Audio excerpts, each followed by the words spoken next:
할렐루야. 할렐루야. 목소리가 안 커가지고 할렐루야. 네. 오늘 오신 모든 성도님들 환영하고 축복합니다. 네. 오늘 이 시간 먼저 예배에 들어가시기 전에 우선 기도로 먼저 고백하고 시간 예배에 나아갈 텐데요. 우선 고백할 때 한 주간 우리가 하나님을 붙잡았지만 붙잡지 못했던 한 주가 있었습니다. 우리는 계속 하려고 해도 고난과 시련이 계속 와가지고 어떻게든 하나님을 붙잡으려고 해도 계속 넘어졌습니다. 그러나 주님, 우리가 다시금 연약한 저희들을 불쌍히 여겨주시고 이 예배를 통해서 찬양을 통해서 또 목사님 말씀을 통해서 우리가 다시 연단되고 다시 믿음이 더 굳건하게 도와달라고 이 시간 주여 세 번 외치시고 이 시간 예배로 나아가겠습니다. 주여 주여 주여.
통해 나의 믿음도 강하게 자라나고 험한 삶과 골짜기 지나는 동안 주께 더 가까이 나를 이끄시네. 내가 겪는 시험이 어렵고 힘겨워도 내 주님보다 크지 않네. 내 앞에가 갈라지지 않으며 주가 나로 바람이 걷게 하리. 나를 믿네. 주의 능력으로 내 삶을 보게 되리. 나를 믿네. 주의 능력으로 함께 나가리라. 주와 함께 싸워 승리하리라. 날마다 믿음으로만 살아가리. 모두 내게 허락하신 시련을 통해 나의 믿음도 강하게 자라나고 험한 삶과 골짜기 지나는 동안 주께 더 가까이 나를 이끄시네. 내가 겪는 시험이 어렵고 힘겨워도 내 주님보다 크지 않네.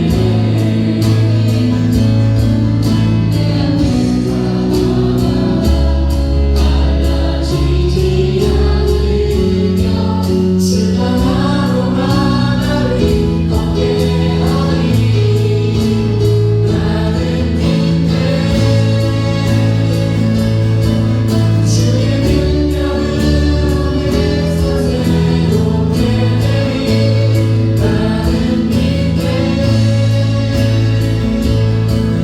주의 능력으로 함께 나가리라. 주와 함께 싸워 승리하리라. 날마다 믿음으로만 살아가리. 나를 믿네. 주의 능력으로 내 삶을 보게 되리. 나를 믿네. 주의 능력으로 함께 나가리라. 주와 함께 싸워 승리하리라. 날마다 믿음으로만 살아가리. 이 시간 기도하실 분들 자 예배를 위해서 기도하시겠습니다. 시간 기도하실 때 이 예배를 위해서 목사님께서 거룩하신 말씀을 전하실 때 그냥 단순히 귀로만 듣고 그냥 그런 끝나는 것이 아니라 우리 마음속에 깊이 새겨서 이 예배의 말씀을 듣고 말씀을 묵상하면서 이 말씀 속에 거하고 말씀을 살면서 하나님께 믿음을 더욱더 강구하고 강건해 줄 수 있는 우리에게 도와달라고 이 시간도 예배할 때 예배 드릴 때 이 시간 속에 또 방해하는 사람이 있습니다. 방해하는 사람들이 신경하지 못하게 도와달라고 이 시간 거룩한 예배가 하나님께 온전히 거룩한 예배로 되게 도와달라고 이 시간 주여 생명을 주시고 이 시간 기도하시겠습니다. 주여 주여 주여. 할렐루야. 우리에게 주시는 하나님 말씀 사무엘하 19장. 사무엘하 19장 1절에서 8절 말씀입니다. 사무엘하 19장 1절에서 8절 말씀입니다. 하나님이 우리에게 주시는 오늘 말씀은 사무엘하 19장 1절에서 8절 말씀을 다 찾으셨으면 우리 그 자리에 일어서서 주의 말씀을 경외하는 마음으로 저 제가 한 절, 여러분이 한 절 이렇게 교독하도록 하겠습니다. 어떤 사람이 요압에게 아뢰되 왕이 압살롬을 위하여 울며 슬퍼하시나이다 하니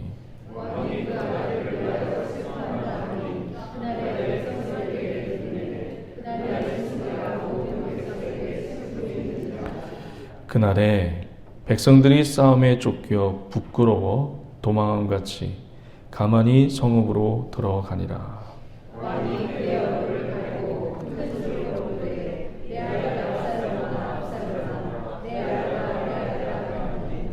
요압이 집에 들어가서 왕께 말씀드리되 왕께서 오늘 왕의 생명과 왕의 자녀의 생명과 처첩과 비빈들의 생명을 구원한 모든 부하들의 얼굴을 부끄럽게 하시니 이는 왕께서 구원한 자를 사랑하시고 사랑하는 자를 미워하시고 오늘 주가들과 부하들을 멸시하시는 나타내시니라.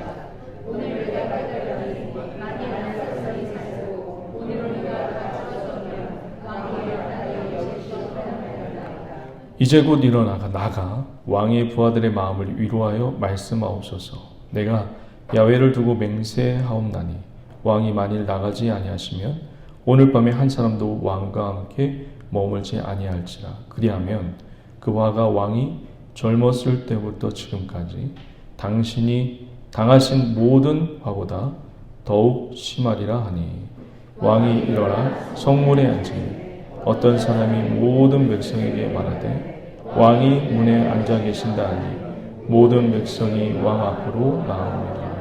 아멘. 이스라엘은 이미 각기 장막으로 도망하였더라. 아멘. 자, 다 같이 자리에 앉으셔서 좌우 옆분들에게 이렇게 인사하도록 하겠습니다. 주님이 붙드시고 지켜주십니다. 네, 또 한 번 인사할까요? 주의 이름으로 사랑하고 축복합니다. 네, 할렐루야. 지금 계속해서 전쟁은 끝났어요. 다윗과 다윗의 아들 압살롬 동족 상잔의 전쟁은 끝났습니다. 근데 그 전쟁이 끝났지만 그 여파가 지금 계속 이어지고 있죠. 제가 저번 주에도 말씀드렸지만 다윗과 다윗의 아들의 전쟁, 이것을 아들이 아버지에게 불효한 그리고 등에 칼을 꽂는 배반의 그 시각으로 봐야 된다고 했습니까? 아니면 이거를 구속사적인 시각, 그러니까 압살롬이 다윗의 나라를 없애버리고 무너뜨리면 신약 성경에 누가 이 땅에 오지 않으시죠? 맞아요. 물론 여러분 아들 압살롬이 아버지에게 불효한 측면이 있어요. 이거는 소극적인 측면입니다. 그냥 그렇구나. 아들이 아버지에게 배반의 칼을 들었구나. 불효자식. 이 윤리적인 차원에서 접근할 수도 있어요. 근데 더 큰 차원에서 여러분 보셔야 돼요. 넓은 눈으로. 조그만 그림을 볼 때도 여러분 전체 그림을 보는 것과 아주 조그만 조각을 보는 것하고 차원이 다릅니다. 전체 그림 속에 이 압살롬이 다윗을 배반하고 반역한 쿠데타를 일으킨 이 사건은 여러분 구속사적인 사건으로 봐야 돼요. 하나님 나라를 무너뜨리고 멸망시키려고 하는 사단의 계획과 전략. 지금도 여러분 사단은 어둠의 영은 지금도 하나님의 일을 방해하고 공격하기 위해서 불철주야 연구하고 논문 쓰고 있고 지금도 역사하고 있습니다.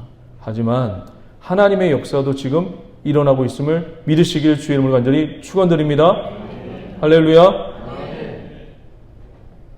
압살롬이 다윗을 무너뜨리고 공격하고 방해하고 깨트렸어 봐요. 신약 성경이 있었겠어요? 없었겠어요? 다윗을 통해서 누가 나오시죠? 예수 그리스도가 나오십니다. 만약에 압살롬이 이 쿠데타가 성공되고 자기 아버지를 죽였다면 어떤 일이 벌어지는 거예요? 신약 성경은 우리가 못 읽는 거예요. 그리고 또 큰 계획, 하나님이 이 땅에 우리를 구원하려고 하는 그 모든 계획, 이 모든 계획이 어떻게 되는 거예요? 무너지고 해방하고 사라지는 겁니다. 더 큰 의미에서는 지금도 사단과 원수마귀 어둠의 영은 하나님의 계획을 어떻게 하려고 그래요? 무너뜨리고 저주하고 해방하고 있다는 것을 여러분 깨달으시길 주의 이름으로 간절히 축원드립니다. 여러분이 세워놓은 계획이 있죠. 여러분의 세워놓은 계획도 하나님의 계획에 얹어지기를 주의 이름으로 간절히 축원드립니다. 그게 복이에요. 내 계획이 이루어지는 게 아니라 내 계획이 하나님 계획에 얹어지는 것. 이게 복입니다. 하나님 계획에 얹어지면 어떤 역사가 일어나요? 어둠의 세력이 공격하고 방해해도 무너질 수 있나요? 없나요? 무너질 수 없어요. 그러니까 여러분들 오늘도 가지고 나온 기도 제목 이것이 하나님의 계획 속에 얹어지기를, 내 고집이 아니기를 주의 이름으로 간절히 축원합니다. 할렐루야. 그래서 압살롬은 죽었어요. 무엇을 대적해서 죽었죠? 하나님 나라를 대적해서 죽었어요. 하나님 나라를 대적해서 죽었는데 어떤 모습으로 죽었죠? 여러분 그냥 하나님 나라를 대적하면 어떻게 되는 거예요? 여러분 한번 생각을 해보세요. 하나님 나라를 대적하면 곱게 죽겠어요? 아니면 저주받아서 죽겠어요? 사단이 히브리어로 무슨 뜻인지 아시죠? 사단이 히브리어로 대적자라는 뜻입니다. 사단은 늘 하나님을 대적해요. 그래서 그가 어떻게 됐죠? 저주받았어요. 압살롬도 다윗의 나라를 통해서 누가 오신다고 했죠? 예수 그리스도가 오세요. 하나님 나라를 공격한 대가 어떻게 죽었죠? 저주받아서 죽었어요. 우리가 저번 주에도 살펴봤지만 다윗과 압살롬의 전쟁 이야기는 딱 몇 줄밖에 없어요? 딱 석 줄밖에 없어요. 그 외에 이 전쟁이 끝나고 나서 압살롬이 어떻게 죽어가는지의 모습이 굉장히 많아요. 어떻게 죽어가는지. 어떻게 죽어갔죠? 저주받아서 죽었어요. 저주받아 죽은 모습이 어떤 모습이죠? 나무에 머리가 대동대동 매달려서 죽습니다. 신명기 율법에 무엇에 달린 자마다 저주받았다고 말씀하고 있죠? 신명기 21장에 보면 나무에 달린 자마다 저주받았다고. 그래서 압살롬은 저주받은 모습으로 하나님 나라를 대적했기 때문에 저주받은 모습으로 죽은 모습을 우리가 저번 주에 살펴봤습니다. 그래서 유대인들이 나무에 달린 자마다 저주받아서 죽었기 때문에 누구를 믿을 수 없는 거예요? 율법에 그렇게 배워왔단 말이에요. 유대인들이.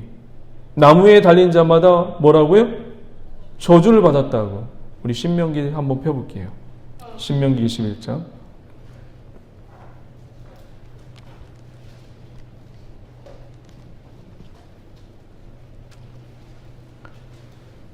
신명기 21장 22절 23절. 여러분 굉장히 중요해요.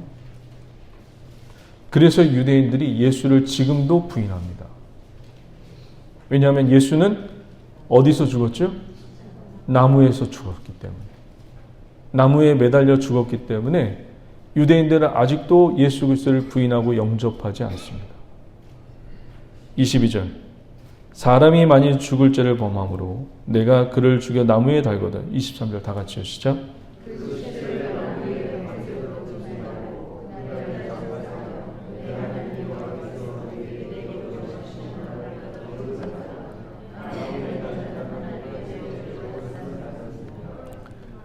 이 말씀을 문장 그대로 액면 그대로 그 속뜻을 이해하지 못하고 액면 그대로 받아들여서 유대인들은 지금도 누구를 부인하고 누구를 믿지 않죠? 예수를 부인하고 예수를 믿지 않아요. 왜? 나무에 달려서 죽었기 때문에. 저주받은 자가 왜 우리의 신이 될 수 있느냐? 라고 하면서 아직도 예수를 영접하지 않고 부인합니다. 여러분, 이 부분에서 제가 잠깐 설명하고 넘어가는 게 좀 맞을 것 같아요. 근데 좀 어렵지만 아주 쉽게 설명할 테니까 여러분 딴 생각하지 마세요.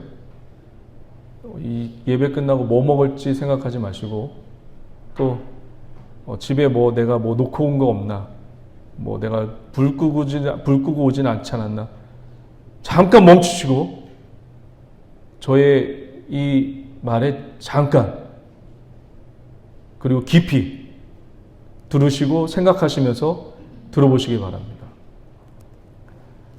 사도 바울이 여러분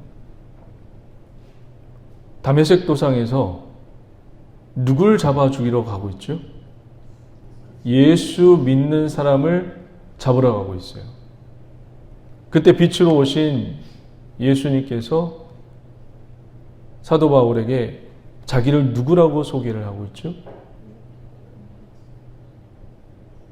사도행전 9장을 한번 보세요. 사도행전 9장. 지금 사도 바울은 나무에 달린 예수 그리스도, 저주받아 죽인 예수 그리스도를 믿는 사람들을 지금 잡으러 가고 있는 중입니다. 믿을 수가 없어요, 사도 바울은. 사도행전 9장을 보세요. 이해가 될 수 없는 거예요. 문자 그대로 이해했기 때문에 이해할 수가 없는 거예요. 사도행전 9장 4절 한번 제가 읽어드릴게요. 찾으셨죠? 땅에 엎드려져 들음에 소리가 있어 이르시되 사울아 사울아 내가 어찌하여 나를 박해하느냐 하시거늘 대답하되 주여 누구시니까 이르시되 나는 내가 박해하는 예수라. 빛으로 오신 예수님을 만났어요. 사도 바울이 빛으로 오신 예수님을 만났습니다. 이때까지 예수 그리스도에 대해서 완전히 눈뜬 건 아니에요. 희미하게나마 율법에 죽었던 예수님이 살아나셨네? 정말 나에게 오셨네? 하고 아주 조금만 실눈이 떠진 겁니다. 근데 이 사도 바울이 1차, 2차, 3차 전도 여행을 통해서 완전히 예수 그리스도의 눈을 떴어요. 그 이야기가 사도행전 21장 한번 보세요. 죄송합니다. 22장 볼게요. 사도행전 22장. 기억하세요? 사도행전 9장에 사도 바울에게 예수님이 나를 누구로 소개했죠? 내가 박해하는 예수라. 22장에서는 사도 바울이 설교를 합니다.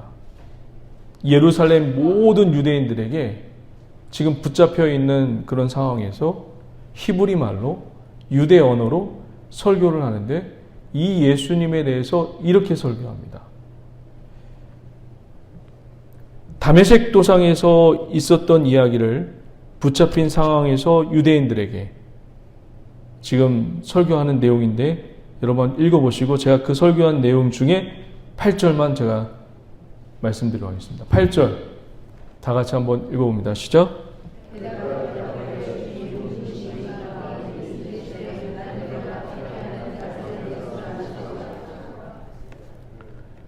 사도 바울이 예수님에 대해서 초창기 9절에서는 사도행전 9절에서는 예수님에 대해서 뭐라고 표현하고 있죠? 박해하는 예수. 그런데 22장에는 예수님을 누구로 묘사하고 선포하고 있죠? 저를 한번 보세요. 왜 나사렛 예수라고 사도 바울이 이렇게 사람들에게 선포했을까요? 왜 나사렛 예수죠? 예수는 예수인데 왜 나사렛 예수예요? 예수님이 태어나신 곳이 어디예요? 네? 예수님이 태어나신 곳이 어디예요? 베들레헴이에요. 베들레헴 예수라고 하는 게 맞아요. 근데 왜 사도 바울은 이 예수님을 나사렛 예수라고 부르게 되었죠? 우리 마태복음 2장도 한번 보세요. 마태복음 2장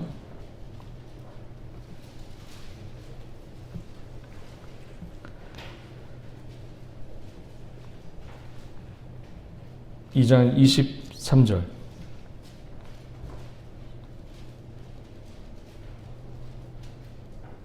다 같이 한번 읽어봅니다. 시작.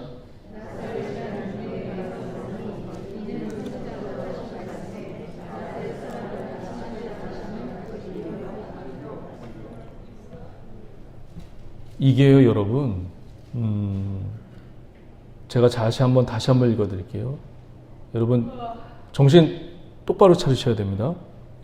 나사렛이란 동네에 가서 사니 이는 선지자로 하신 말씀에 나사렛 사람이라 칭하려 하심을 이루려 함이라. 선지자들이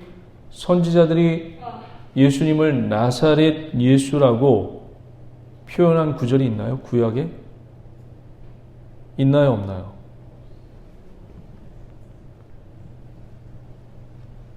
구약이 없어요. 근데 마태가 예수 그리스도를, 이 예수를 누구로 설명하고 있죠? 나사렛. 이 나사렛은 여러분 지명을 뜻하는 것일까요? 아니면 어떤 상징을 뜻하는 것일까요? 이사야 선지자가 예수 그리스도에 대해서 어떻게 설명했죠? 그는 흠도 많고 고운 모양도 없고 추하다고. 우리 이사야 53장 한번 보실래요? 이사야 53장.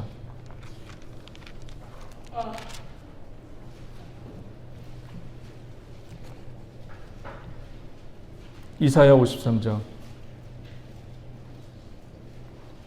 2절 한번 볼게요. 여러분 이거 굉장히 유명한 구절입니다.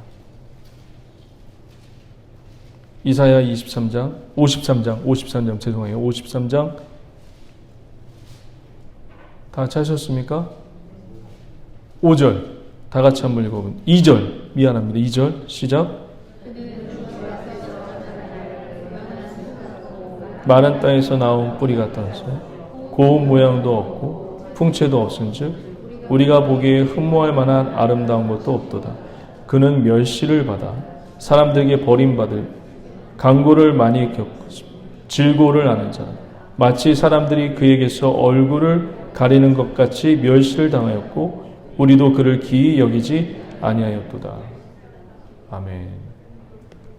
구약에 있는 선지자들이 예수 그리스도를 이런 식으로 설명했어요. 능력도 없으시고 그리고 볼품도 없으시고 오히려 고난을 당하시고 이런 모습으로 설명했습니다. 그런데 사람들의 기대는 어때요? 예수 그리스도를 어떤 식으로 오기를 기대했죠? 다윗 왕과 같이 능력 있고 세상을 정복하고 그런 식으로 기대했어요. 여러분들도 예수님에 대해서 어떤 인식을 가지고 계시나요? 여러분의 문제를 해결해주는 능력? 해결자? 아니면 예수 그리스도에 대해서 어떤 시각을 가지고 있나요? 세상이 여러분들에게 전해준 그리고 잘못된 인식을 가지고 예수 그리스도에 대한 인식과 생각을 갖고 있지 않나요? 그때 당시에도 예수 그리스도는 다윗과 같이 능력 행하고 그리고 해결자의 모습으로 그때도 모든 사람들이 그런 인식을 가지고 있었어요. 근데 분명히 사도 바울은 이 예수를 1차, 2차, 3차 선교여행이 지나고 와서 분명히 예수를 박해하는 예수에서 어떤 예수로 부르고 있죠? 나사렛 예수라고 부르고 있어요. 여러분, 나사렛이라는 동네는 굉장히 어둡고 요즘 같은 표현으로 말한다면 굉장히 가난하고 거지들도 많고 그런 동네예요.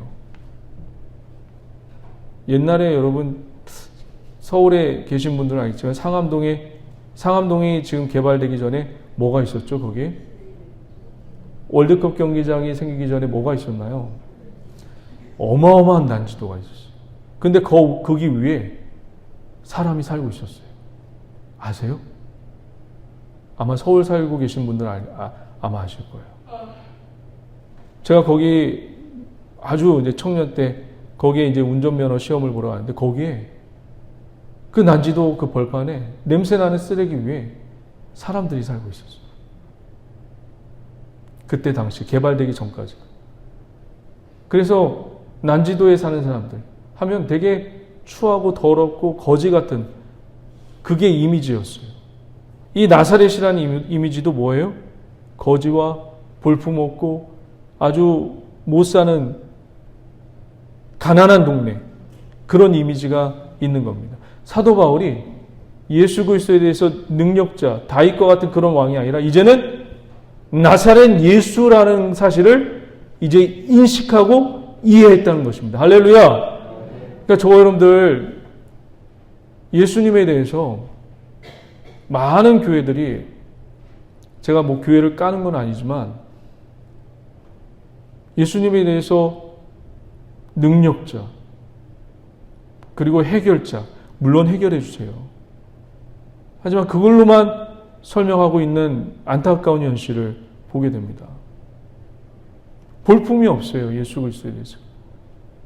그래서 우리 같이 신앙생활하는 저와 여러분들은 예수님에 대해서, 예수 그리스도에 대해서, 그리스도가 뭐예요, 여러분? 그리스도. 예수님은 예수님이에요. 그리스도는 신약에서 그리스도고, 이것을 히브리식으로 표현하면 메시아예요. 메시아가 그리스도예요. 똑같은 말이에요. 예수는 그리스도시라는 게 뭐냐면 예수는 뭐예요? 메시아시다라는 겁니다. 할렐루야. 정확한 인식과 더 깊은 그리고 더 넓은 인식의 세계가 저와 여러분들의 사고 속에, 인식 속에, 생활 속에 넓어지기를 주의 이름으로 간절히 축원드립니다. 할렐루야. 자, 이제 넘어가세요. 사무엘하 다시 한번 넘어가 보세요. 사무엘하 오늘 말씀을 이제 볼게요. 사무엘하 압살롬은 나무에 머리가 걸려서 나무에 매달린 채 죽임을 당합니다. 하지만 전쟁이 다 끝났어요. 여러분, 전쟁이 다 끝났다고 끝난 건 아니죠. 전쟁이 끝났지만 뭐가 남아있어요? 전쟁의 여파가 남아있죠. 수많은 건물이 무너졌을 것이고 거기에 해당하는 많은 사람들이 죽었을 것이고 내 아버지를 잃었을 것이고 내 어머니를 잃었을 것이고 내 아들을 잃어버린 전쟁의 동족상잔의 전쟁의 여파는 지금 계속 이어지고 있습니다. 그런데 오늘 본문은 그 모습은 보여주지 않고 지금 누가 죽었어요? 이 전쟁 속에서? 다윗의 아들 압살롬이 죽었어요. 전쟁에서 다윗의 군대가 이기고 승리했습니다. 할렐루야! 그러면 전쟁에서 이기고 승리했으면 여러분 그 다음에 이기고 승리했으면 그 다음에 무엇을 해야 돼요? 이기고 승리했으면 잔치를 벌이고 행복해야 되고 꽹가리를 울리고 나팔을 울려야 돼요. 근데 지금 이 전쟁에서 대빵 다윗 왕이 누구를 잃어버리고 누구의 죽음 때문에 슬퍼합니다. 자기 아들의 죽음 때문에 슬퍼해요. 그래서 백성들이 기뻐해야 되고 즐거워해야 되는데 어떤 일이 벌어져요?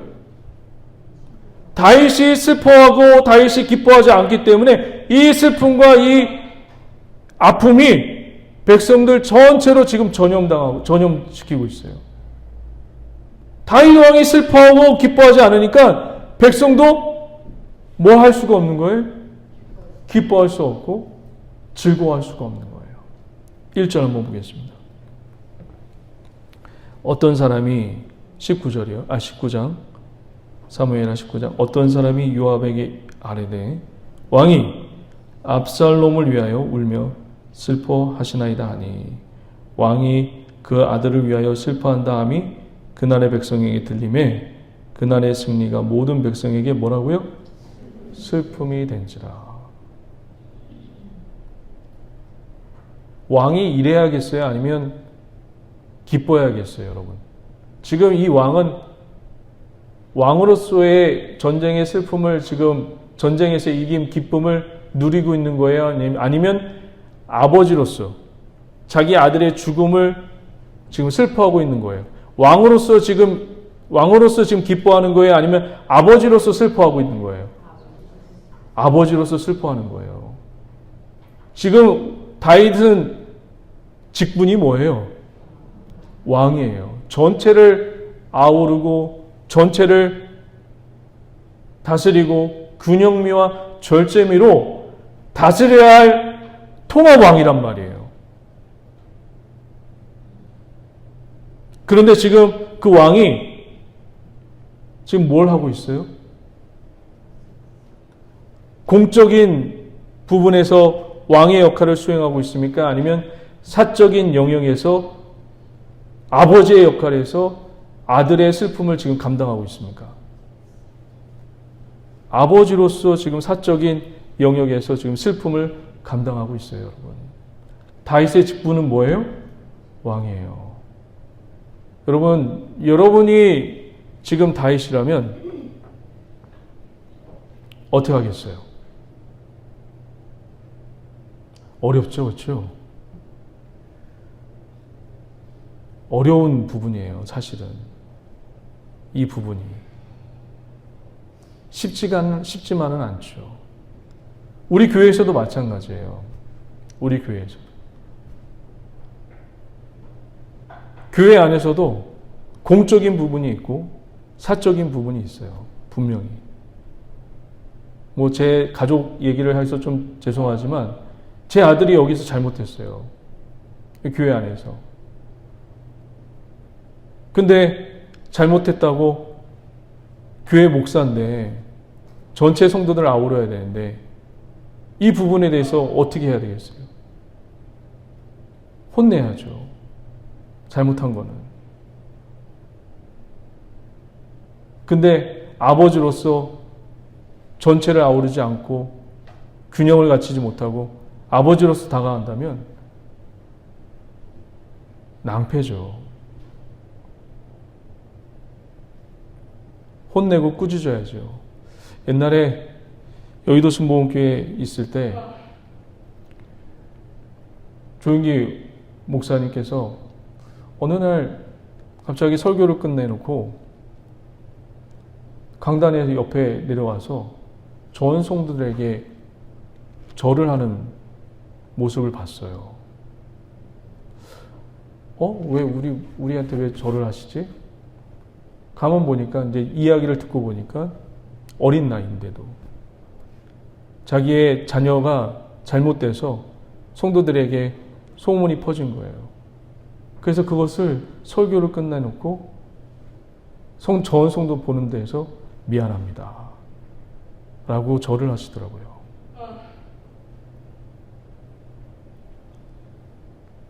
우리 교회가 정말 더 건강해지려면 여러분들의 공적인 부분과 사적인 부분이 있을 거예요. 내 안에 사적인 부분을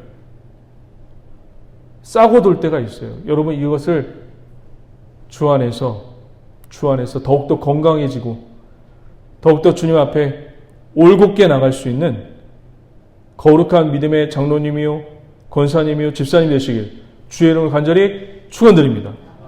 할렐루야. 자, 3절 한번 보겠습니다. 3절 다 같이 한번 읽어봅니다. 시작.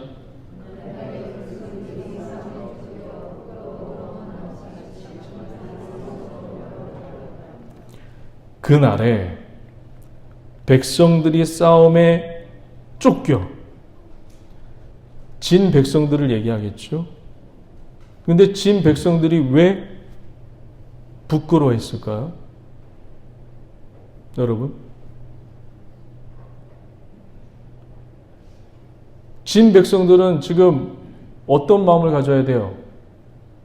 부끄러운 마음을 가져야 돼요? 아니면 내가 이제 반란군으로 참여했으니까 반란군을 참여해서 죽을까봐 두렵고 염려스러운 마음이 가져야 되죠. 그렇죠?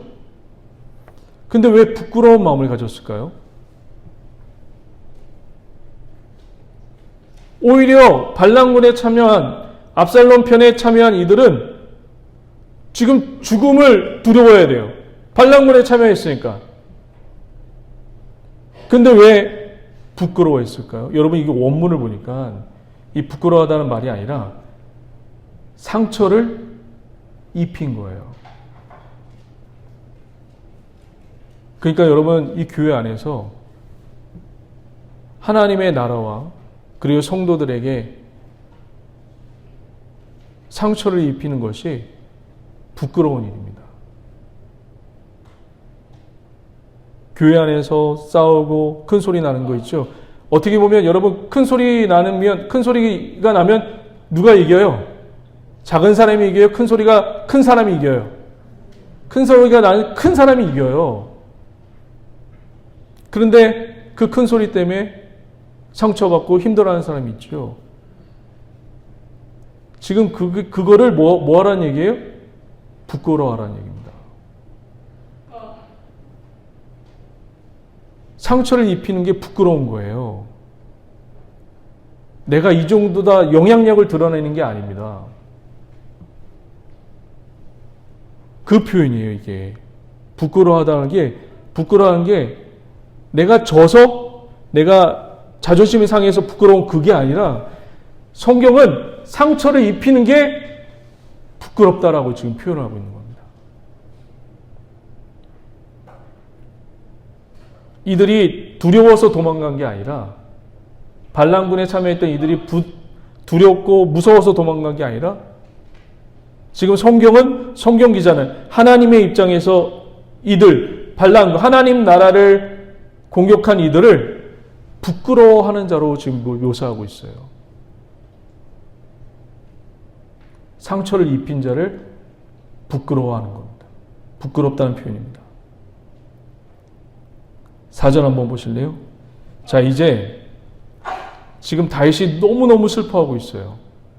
이 압살롬의 죽음 때문에. 그래서 백성들이 지금 기뻐할 수가 없는 거예요. 왜? 리더가 지금 슬퍼하니까 이 슬픔의 영향력이 백성들에게 다 지금 전염되고 있는 겁니다. 그래서 총대를 누가 하나 매요. 그 총대를 매는 사람이 요압입니다. 근데 여기서 요압이 총대를 하나 매서 다윗 왕이여 그러지 마세요 이렇게 하면 좋은데 여기서도 또 하나의 메시지가 우리를 찾아낼 수 있어요. 끄집어낼 수 있어요. 5절 한번 읽어봅니다. 시작.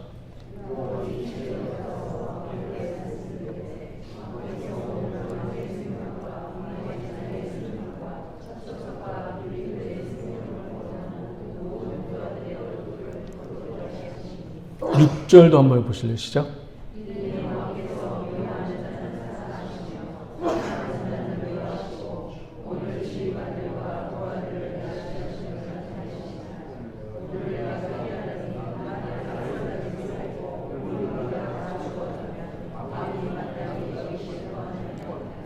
무슨 이야기를 하는 걸까요? 요압이. 왕이요, 이 전쟁에서 압살롬이 살고 우리가 죽었으면 좋겠네요. 좋았겠네요. 이런 표현입니다. 그러니까 압살롬이 사는 게 더 낫겠어요. 우리가 차라리 죽고. 그런 표현이에요. 다윗 왕에게. 자, 아까도 얘기했지만 다윗 왕은 누구를 지금 예표하고 있다고 말씀드렸죠? 다윗 왕을 통해서 누가 오신다고 말씀드렸죠? 예수 그리스도가 오세요. 요압이 여기까지만 했으면 저는 참 괜찮았다고 생각해요. 사실이니까. 왕이여, 압살롬이 살고 전쟁에 목숨 건 우리가 다 죽었으면 좋았겠네요. 여기까지만 했으면 무리가 없어 보여요. 근데 7절 너무 나갔어요. 이 7절이 너무 나간 겁니다. 그러니까 오버한 거죠. 그 표현을 한번 보도록 하죠. 7절 다 같이 한번 읽어봅니다. 시작.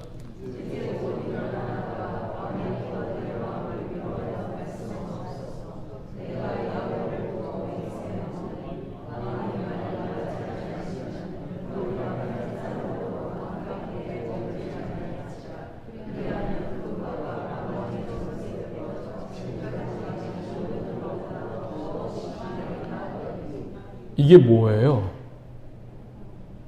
이거 지가 미리 일어나지도 않은 일을 뭐예요? 만들어서 지금 당신이 이 슬픔을 거둬들이고 빨리 백성들에게 나가지 아니하면 뭐가 임한다는 얘기예요? 젊었을 때부터 지금까지 당하신 모든 하보다 뭐라고요? 더 어려움이 찾아오니까 지금 빨리 가세요. 이거 지 말이에요? 아니면 백성들의 지금 뜻이에요? 요압이 자기가 말을 만들어낸 거예요? 그럴 것이다 라고 말을 만들어낸 거예요? 아니면 백성들의 의중을 지금 다윗에게 말한 거예요? 이게 백성들의 의견을 모아서 얘기한 게 아니라 요압이 뭐예요? 그럴 것이다 라고 이렇게 안 하면 당신 화가 임할 것입니다 라는 표현이에요. 이게. 자, 지금 다윗은 여러분 누구를 예표한다고 말씀드렸죠? 예수 그리스도를 예표해요. 우리도 여러분 주님 앞에 나올 때 이렇게 나오죠? 예수님 앞에 나올 때 이런 적 없으세요? 예수님 앞에 나올 때 혹 하나님 내가 1000번 기도할 거예요.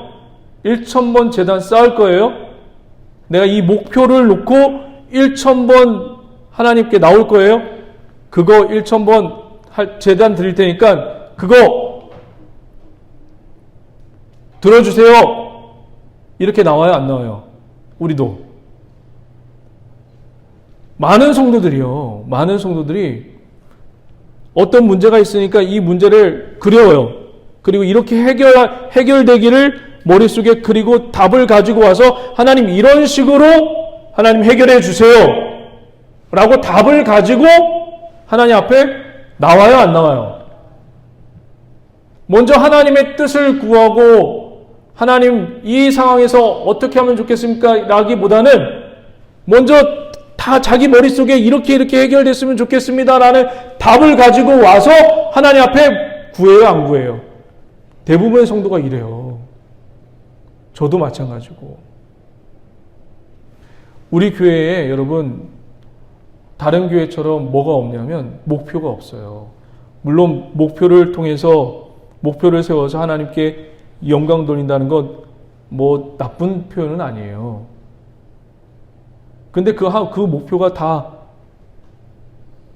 어떻게 보면 다르게 생각해 보면 이 목표를 뭐예요? 이루어 달라는 하나님 앞에 매달리는 것밖에 안 돼요. 하나님의 뜻을 구하기보다는. 답을 정해놓고 지금 요압이 똑같아요. 답을 정해놓고 당신이 만약에 안 나오면 젊었을 때 하보다 지금 더 크게 될 것입니다. 답을 미리 딱 갖다 놓고 지금 협박하는 것밖에 지금 저는 제 이 말씀 보면서 원문 보면서 그렇게 느껴질 수밖에 없어요. 주님 앞에. 여러분의 기도는 어떤가요? 늘 여러 저와 여러분들의 문제가 있지만 그 문제를 잠깐 내려놓고 주의 뜻을 먼저 구할 수 있는 복된 믿음의 자녀 되시길 주의 이름을 간절히 축복합니다. 할렐루야. 굉장히 중요한 메시지입니다. 자, 이제 8절 한번 볼까요? 8절. 아주 짧게 하도록 할게요. 8절 보시면 요압이 이렇게 저렇게 협박해서 결국은 왕이 나왔나요? 안 나왔나요? 나왔어요. 자, 8절 다 같이 한번 읽어봅니다. 시작.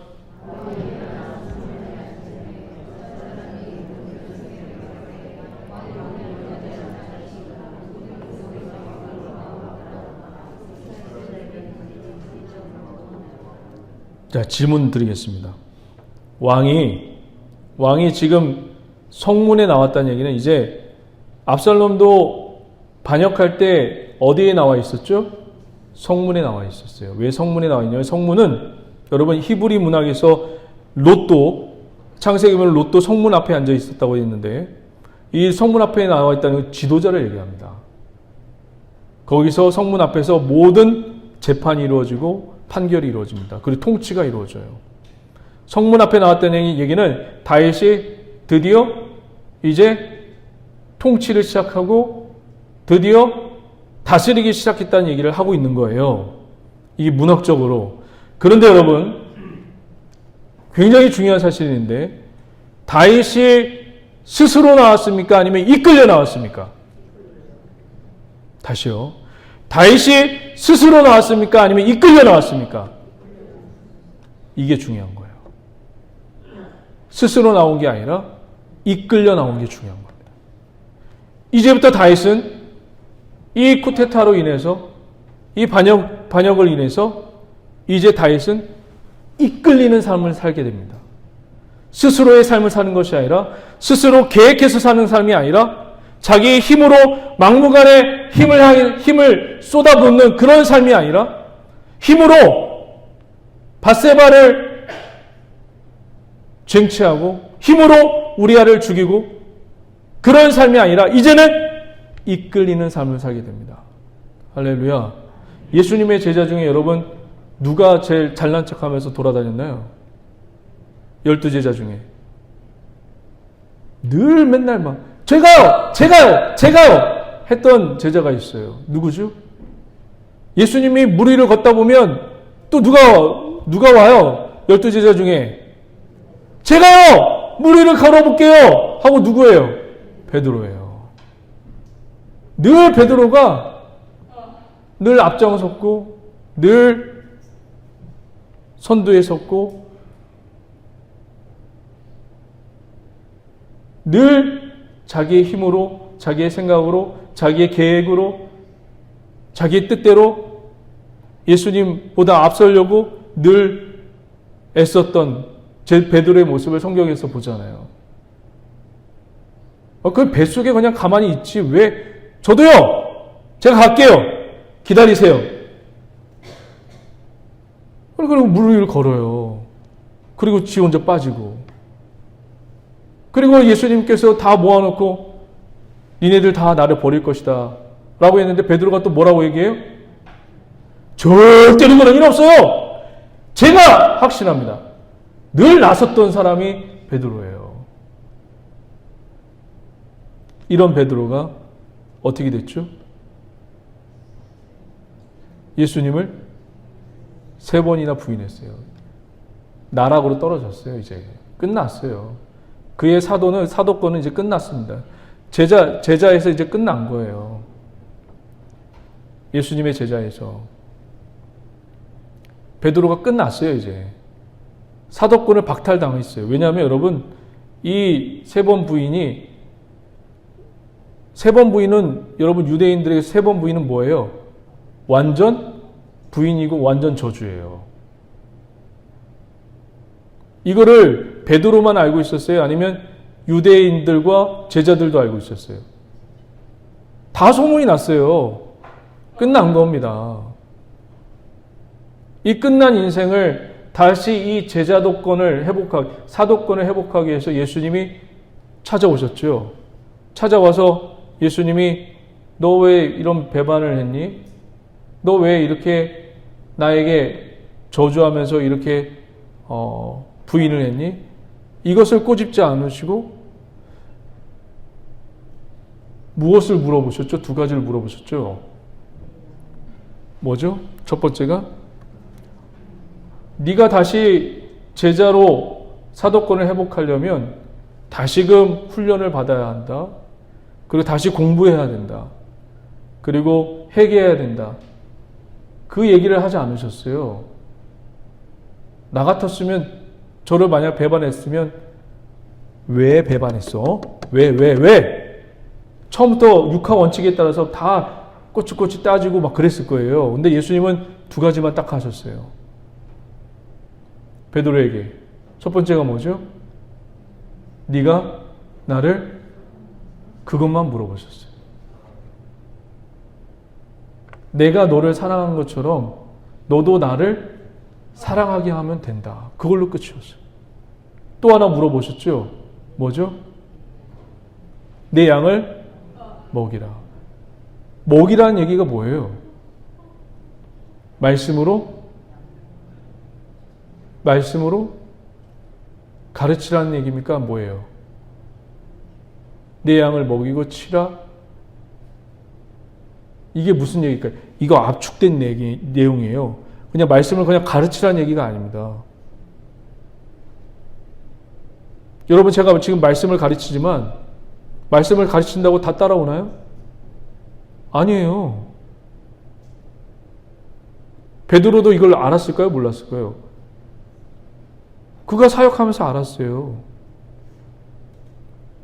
양을 치고 양을 먹이라는 얘기가 뭘까요? 여러분, 사도 바울이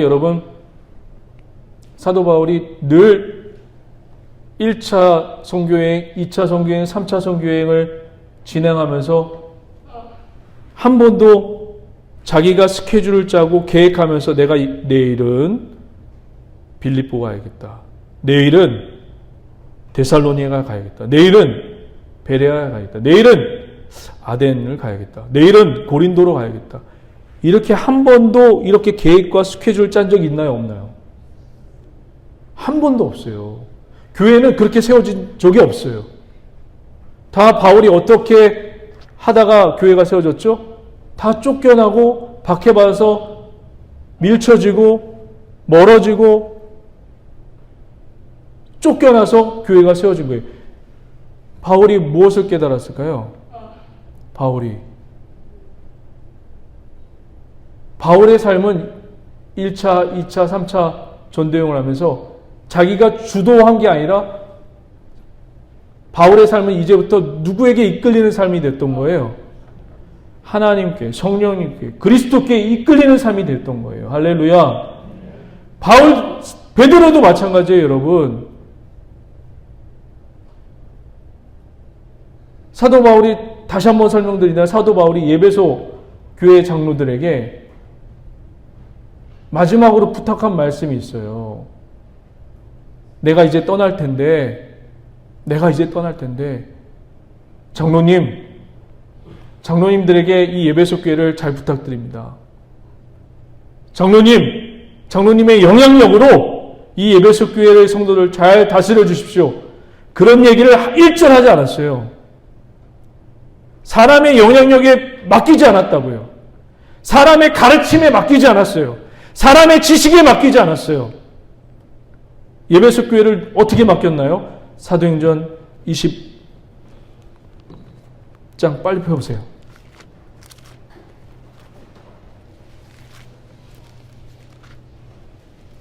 사도행전 20장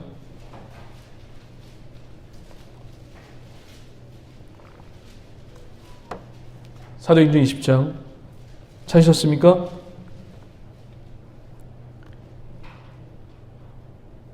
31절. 거의 다 끝났어요, 여러분. 31절. 그러므로 여러분이 일깨어 내가 3년이나 밤낮 쉬지 않고 눈물로 각삼을 훈계하던 것을 기억하라. 32절 시작.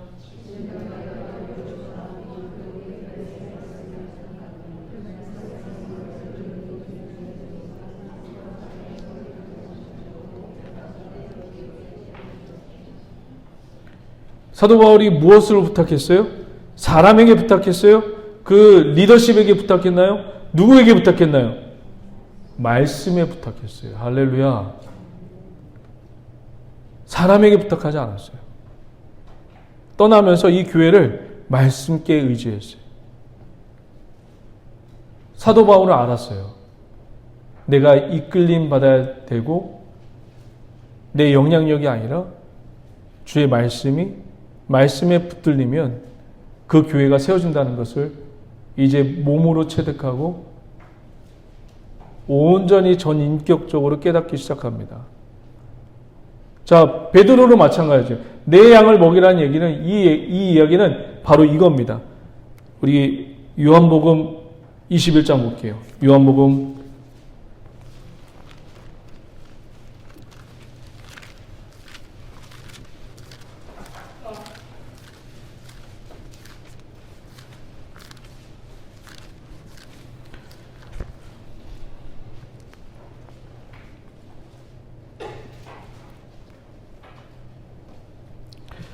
18절, 21장 18절 한번 보세요. 예수님께서 베드로의 마지막이 어떠해야 되는지 보여주는 말씀입니다. 21장 18절. 다 같이, 이거 굉장히 중요하니까 다 같이 한번 읽어봅니다. 시작. 베드로가 어떠한 죽음으로 하나님께 영광을 죄송해요. 18절. 미안합니다.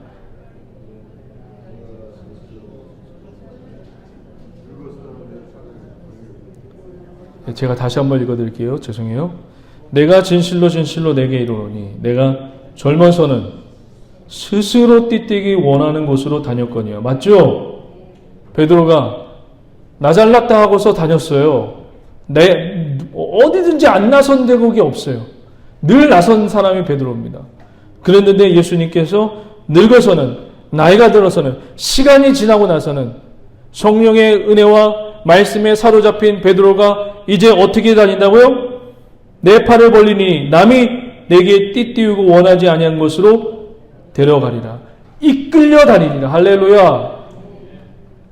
다윗도 이제 이끌리는 삶을 살았고, 사도 바울도 이끌리는 삶을 살았고, 베드로도 어떤 삶을 살았어요? 이끌리는 삶을 살았어요. 할렐루야. 지금 이 이끌리는 삶이 어떤 영향력이냐면, 보세요. 18절 잘 보시면, 하반절 보시면, 내 팔을 벌리니 남이 내게 띠띠우고 뭐예요? 원하지 않는 곳으로 데려가리라. 여러분의 삶이 마지막이에요. 여러분 기억하세요. 여러분의 삶이 원하는 것이 이루어졌으면 좋겠어요? 원하지 않는 것이 이루어졌으면 좋겠어요? 원하는 것이 이루어졌으면 좋겠죠?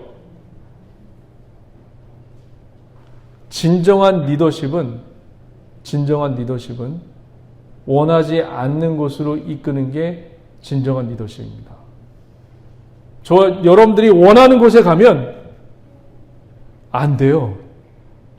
죽음밖에 기다리는 게 없어요. 여러분들이 원하지 않는 곳에 서 있어야 합니다. 원하지 않는 곳. 이것을 누가 인도하시는 거예요? 그리스도가 인도하는 겁니다. 지금 다윗이 자기가 원하는 왕국이었나요? 이런 쿠데타가 있는 것을 다윗이 원했을까요? 원하지 않았어요. 근데 이것을 하나님이 겪게 하십니다. 왜? 다윗을 살리려고. 다윗을 더 깊게 하려고. 다윗을 더 넓게 하려고. 원하지 않는 곳으로 가는 게 우리의 리더십이 되어야 돼요. 할렐루야. 원하지 않는 곳으로 가야지 우리가 희미해지고 누가 드러나는 거예요? 예수 그리스도가 드러나는 거예요. 담임 목사는 계속 희미해져야 되고요. 사라져야 되고 우리 여러분들도 계속 희미해져야 되고 사라져야지 누가 드러날 수 있는 거예요? 예수 그리스도만 드러나는 겁니다. 그 교회가 건강한 교회예요. 그 교회 성도들이 건강한 성도입니다. 할렐루야. 마지막으로 히브리서 9장을 보겠습니다. 계속 마지막이래요. 제가 제일 거짓말 많이 하는 것 같아요, 오늘. 근데 너무 중요해서 더 가르쳐주고 싶어서 그런 거니까 이따가 지금은 욕하지 마시고 이따 갈 때 욕하셔도 됩니다. 9장 10절 다 같이 한번 읽어봅니다. 시작. 이런 것은 먹고 마시는 것과 여러 가지 씻는 것과 함께 육체의 예법일 뿐이며 개혁할 때까지 맡겨둔 것입니다. 여기서 개혁이 나오죠. 개혁이 무슨 뜻인 것 같아요? 개혁할 때까지 맡겨두신 것이라. 여러분 이거 세상적인 그런 개혁이 아니에요. 막 뒤집어 엎고 그런 게 아니에요. 성경에서 말하는 이 개혁은 뭐냐면 그리스도만 드러나고 남는 겁니다. 다시요. 성경에서 얘기하는 개혁은 예수 그리스도만 남고 예수 그리스도만 드러나는 거예요. 그렇게 되려면 무엇이 사라져야 되죠? 저와 여러분들이 희미해져야 되고 사라져야 합니다. 이 희미해지고 사라지는 것이 여러분 너무 힘든 거예요, 여러분. 쉽지가 않아요. 시간이 걸리는 거예요. 단숨에 이루어지지 않아요. 청년들이요. 시간도 걸려요. 계속해서 훈련받고, 계속해서 말씀과 기도로 훈련받고, 기도를 쌓아가고, 기도가 누적되고, 예배가 누적되고, 그리고 삶의 어려움과 고난이 누적되면서 생겨지는 그리스도의 남겨짐입니다. 우리 인생 속에 그리스도가 더욱더 남겨지기를 주의 이름으로 간절히 축원드립니다. 오늘 말씀의 핵심은 다윗이 이때부터 이끌림을 받았다는 거예요. 그전에는 자기 힘으로, 자기 생각으로, 자기 주장으로, 자기 원하는 것을 이루었는데 이제부터는 원하지 않는 것으로 이끌림 받는 삶을 살기 시작합니다. 원하는 것이 아닌 원하지 않는 것으로 이끌림 받는, 그래서 하나님이 저와 여러분들 살리시는 그런 은혜가 있기를 주의 이름으로 간절히 축원드립니다. 할렐루야! 기도하시겠습니다. 하나님 감사합니다. 주의 하나님, 우리를 주님 원하지 않는 곳으로 이끄시고 오직 그리스도만이 남고 우리가 희미해지고 예수 그리스도만 드러나는 기업된 믿음의 자녀 될 수 있도록 역사여 주시옵소서. 예수님의 이름으로 축복하며 기도드립니다.